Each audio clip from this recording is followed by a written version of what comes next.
नमस्कार.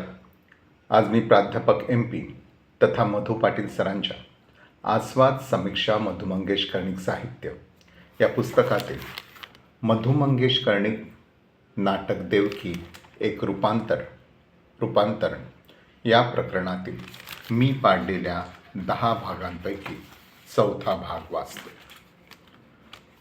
आता बाबी काकांच्या तोंडातूनच देवकी ही त्यांच्या बालपणीची मैत्रीण आहे, त्याहूनही ती भावीण आहे आणि ती कायमचीच इथं राहणार आहे हे कळल्यावर काकीबाईची अस्वस्थता कळसाला पोहोचणारच. काकीबाई अत्यंत भावनावेगाने, माझ्या गळ्याची शपथ, खरं सांगा, खरंच का देवकी कायमची इथं राहणार आहे? आवंढा गिळून गदगदल्या स्वरात, एवढ्या अगत्यानं तुम्ही माझ्यासाठी सुद्धा कधी लुगडी आणली नव्हती. एवढी कोड आहे ती तुमची. खरंच स्पष्ट सांगा, तुमच्या मनात तिच्याबद्दल काय आहे? मला कळतं, मी ही सदाची आजारी. संसाराचं सुख तुम्हाला माझ्याकडून मिळत नाही, पण मग त्यासाठी दुसरं लग्नच का नाही करत? मला काही वाटायचं नाही, पण नाव गाव नसलेली एक परकी बाई घरात आणून ठेवायची, तीही भावी. तिच्याबद्दल घरच्या सुवासिनीला अंधारात ठेवायचं. काळीच कातरल्याशिवाय कसं राहील माझं? हुंदका देत बाबी काकांच्या बद्दल अटीतटीच्या तळमळून बोलणारी तिची भावोत्कट अस्वस्थता अशी कळसाला पोहोचलेली. त्यावर कादंबरीत बाबींकडून कोणतेही कन्व्हिन्सिंग उत्तर न मिळूनही तिची तळमळ निवळून गेल्याचं आपण पाहिले. नाटकात मात्र तिच्या भावोत्कट कळसाला पोहोचलेल्या अस्वस्थतेच्या संदर्भात लक्षणीय नाट्यात्मक बदल केले गेले आहेत. बाबी काका, सरस्वती, असं बोलू नकोस तू तरी. मी तिला कोणत्याही वाईट हेतून आणलं नाही. तुला यात कपट वाटलं हेच माझं कमनशीब. पण खरं सांगू, देवकीला आणताना मी सर्वात आधी तुझा विचार केला होता. सरस्वती गंगेसारख्या तुझ्या निर्मळ मनाची खात्री होती म्हणूनच निशंकपणे मी देवकीला म्हणालो, ये माझ्या मागून. काकीबाई उत्सुकतेनं सारे ऐकण्यासाठी उभी राहिली असताना बाबी काका सांगू लागतात, बाबी काका, 2 दिवसांपूर्वी मी जत्रेला गेलो होतो रामेश्वरच्या. संध्याकाळी परत येताना देवदर्शनासाठी म्हणून मी रामेश्वरच्या देवळात गेलो. देवळात एक तरणी ताठी सुंदर स्त्री गाभाऱ्यासमोर हात जोडून उभी होती. इकडली तिकडली चाहूल घेत ती बावऱ्या नजरेनं देवासमोर उभी होती आणि तिच्या डोळ्यातून आसवांच्या धारा चालल्या होत्या. ती स्त्री देवळाच्या डाव्या बाजूला पायऱ्यांवर उतरून तिथल्या विहिरीच्या काठापाशी येऊन उभी राहिली. व्याकुळ नजरेनं तिनं सभोवार पाहिलं, रामेश्वराच्या दिशेने हात जोडले आणि आपले शरीर त्या विहिरीत झोकून देणार तोच मी तिच्याकडे धाव घेतली. रंगमंचाचे लाईट जातात आणि निळसर प्रकाशात देवकी आणि बाबी काका यांचा संवाद स्वतंत्रपणे सुरू होतो. फ्लॅशबॅक. या फ्लॅशबॅकमध्ये बाबी काका देवकीला अडवतात. त्या दोघांच्या बालपणीच्या, तिला रातांबे दिलेल्या घटनेपासूनची शालेय काळातील मैत्रीची आठवण करून दिली जाते आणि त्या उभयतांमध्ये खूप जवळीक निर्माण होते. त्या भावमग्नतेत त्याने आत्महत्या कृतीपर्यंतचे कारण विचारताच त्याच भावमग्नतेत ती सांगू लागते, देवकी, तुला आमच्यातली एक रीत ठाऊक आहे? आमच्यावर हक्क देवाचा. देवाचं नाव घेऊन कोणीही आमच्याकडे यावं. मी हा हक्क जुमानला नाही. मी वयात आल्यावर गेली 10 वर्षे गावच्या लोकांनी माझा छळवाद मांडला होता. नाना तऱ्हेचे प्रयत्न झाले, पण मी बदले नाही. माझी आई खंबीर होती. तिच्या पंखाखाली मी सुखरूप होते. जोडीला माझे बळ होते. पण आज 13 दिवस झाले, हुंदका दे. आई गेली, ती वारली आणि मी ह्या मांगांच्या तावडीत सापडली.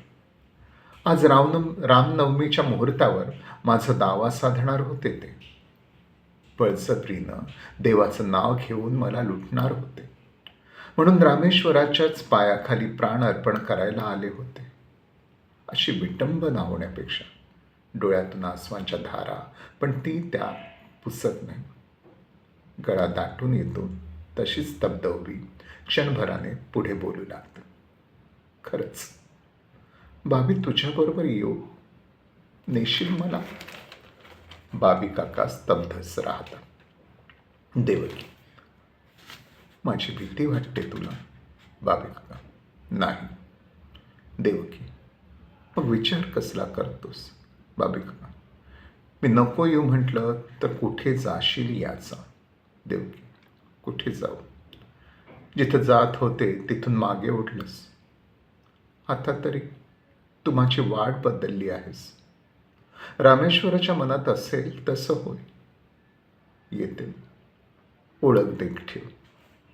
परत कौसात निरोपाचा नमस्कार करण्यासाठी हात सुटते. बाबी काका 2 पावले पुढे टाकून देवकी असं म्हणताच ती अत्यंत करुण नजरेने त्यांच्याकडे पाहते. बाबी काका, देवकी, चल माझ्याबरोबर. देवकी, खरंच? यापुढील त्यांचे बोलणे खूप महत्त्वाचे. बाबी काका, खरंच सांगतो. माझ्याबरोबर माझ्या घरी जा. माझी खात्री आहे सरस्वती तुला आपली पाठची बहीण म्हणून सांभाळेल. देवकी, येते मी तुझ्याबरोबर. पण भीती वाटते रे बाबी. माझ्याबद्दल नाही, भीती तुझ्याबद्दल वाटते. माझ्यामुळे तुझ्या संसाराची होळी व्हायला नको असं वाटतं. बाबी, देवकी, माझा आचार हाच माझा संसार. माझा आचार जोवर शुद्ध आहे तोवर त्याच्यावर कितीही अग्निवर्षाव झाला तरी तो बावन कशी सुवर्णासारखा लखलखत राहील. कुठलीही आग त्याला लागू शकणार नाही. देवकी, माझी खात्री आहे बाबी. बाबिका, चल तर मग. निळसर प्रकाशातील त्या फ्लॅशबॅकनंतर पूर्वीच्याच प्रकाशात उजळलेल्या रंगमंचावर उभे असलेले बाबी काका, काकीबाई आणि देवकी. नाटक या साहित्य प्रकारातील फ्लॅशबॅक या नाट्यतंत्राने रामेश्वर मंदिराबाहेरच्या विहिरीपाशी घडलेल्या घटनेचे काकीबाईसमोर घडवलेले हे प्रत्यक्षदर्शन. कादंबरीत त्या घटनेचे इतरत्र निवेदकाने केलेले फक्त वर्णन आहे. अशा ठिकाणी दिसते कादंबरी या साहित्य प्रकारची मर्यादा आणि नाटक या साहित्य प्रकाराचे बलस्थान. प्रस्तुत फ्लॅशबॅक तंत्राने संबंधित घटनेचे काकीबाईला प्रत्यक्ष दर्शन घडवल्यामुळे पुढील संवादातून होत असलेली संशयमुक्त स्वच्छ मनोवस्था. बाबिका, असं सगळं घडलं सरस्वती. कधी ना कधी तुला हे कळायलाच हवं होतं. कळणारच होतं. पण संशयाचा वणवा पेटण्याआधीच त्याचं निरसन झालं हे ठीक झालं. तुझ्या मनात कपट यावं हे माझं दुर्दैव. देवकी, चल माझ्या मागं. असं म्हणण्यापूर्वी माझ्या डोळ्यासमोर राहिली ती तुझी मूर्ती. साऱ्या जगाची कणव आपल्या काळजात जपणारी माझ्या घराची मालकीण मला साऱ्यांआधी दिसली. तिचा होकार मी गृहीत धरला.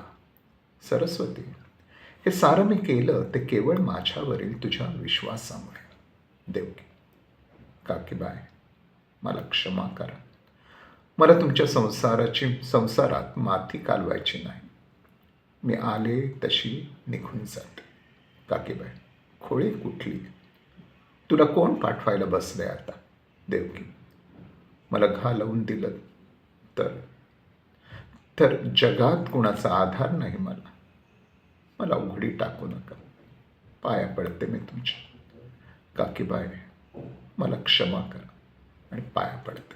काकीबाई, नमस्कार मला नको करूस, तर देव्हाऱ्यातल्या देवाला नमस्कार कर. मी सांग त्यांना काकीबाईला क्षमा कर म्हणून. कधी घेऊ नये ती शंका मी यांच्याबद्दल घेतली. यांना मी ओळखू शकले नाही याची आता लाज वाटते मला. फुकट इतकी वर्षे यांच्या सहवासात काढली मी. धरणीकंप झाला तरी अढळ राहणारे हे तुझ्यासारख्या एका परस्त्रीमुळे ढळतील अशी शंका माझ्या मनात आली तरी कशी? म्हणून म्हणते, त्या देव्हाऱ्यातल्या देवाला सांग, काकीबाईला क्षमा कर, काकीबाईला क्षमा कर. काकीबाईच्या झालेल्या संशयमुक्त स्वच्छ मनोवस्थेने पहिल्या अंकाच्या शेवटीच घरात घडू पाहणाऱ्या संघर्षावर पडदा टाकला जातो. मात्र कादंबरीतील ती परकर पोलक्यातील देवकी आणि तो शाळकरी वयातला बाबी यांच्यातील ते काव्यात्म रोमॅन्टिक नाते नाटकात दाखवता आले नाही. या नात्याच्या आठवणीचा फक्त धावता उल्लेख आहे, पण भूतकाळातील त्याच उभयतांमधील काव्यात्म रोमॅन्टिक नात्यामुळेच, त्याच नात्याच्या आठवणीमुळे वर्तमानातील पुढील संघर्षात्मक नाट्यात्मक जीवन वाटेवर चालत जावे लागले असे नाही का म्हणता येणार. इथे चौथा भाग थांबवतो. धन्यवाद.